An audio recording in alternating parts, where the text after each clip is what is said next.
Top singer വേദിയിൽ ഇന്ന് ആദ്യ ഗാനവുമായി എത്തിയത് ആൻസറ കുട്ടിയാണ്. 1985 പുറത്തിറങ്ങിയ നോക്കത്താ ദൂരത്ത് കണ്ണും നട്ട് എന്ന ചിത്രത്തിലെ 1000 കണ്ണുമായി എന്ന നിത്യഹരിത ഗാനമാണ് ഫേവറേറ്റ് സോങ്സ് റൗണ്ടിൽ ആൻസറ കുട്ടി പാടിയത്. ബിച്ചു തിരുമലയുടെ വരികൾക്ക് ജെറി അമൽദേവ് സംഗീതം നൽകിയ ഈ ഗാനം ആലപിച്ചിരിക്കുന്നത് ചിത്ര ചേച്ചിയാണ്. 98 മാർക്കാണ് ഈ പാട്ടിന് ആൻസറ കുട്ടിക്ക് ലഭിച്ചത്. 1984 പുറത്തിറങ്ങിയ ഇത്തിരി പൂവേ ചുവന്ന പൂവേ എന്ന സിനിമയിലെ പൊൻ പുലരൊളി പൂ വിതറിയ കാളന്തി എന്ന മനോഹര ഗാനമാണ് ഡെഡിക്കേഷൻ റൗണ്ടിൽ ഇന്ന് ശ്രീലക്ഷ്മി പാടിയത്. ONV കുറുപ്പിന്റെ വരികൾക്ക് രവീന്ദ്രൻ മാസ്റ്റർ ഈണം പകർന്ന ഈ ഗാനം ആലപിച്ചിരിക്കുന്നത് ദാസേട്ടനും ലതിക ടീച്ചറും ചേർന്നാണ്. അതിമനോഹരമായി ഈ ഗാനം ആലപിച്ച ശ്രീലക്ഷ്മിക്ക് 99 മാർക്കാണ് ലഭിച്ചത്.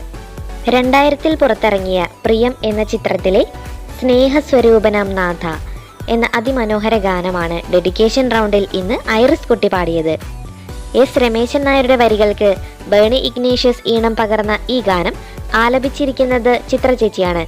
അതിമനോഹരമായി ഈ ഗാനം ആലപിച്ച ഐറിസ് കുട്ടിക്ക് 99 മാർക്കാണ് ലഭിച്ചത്.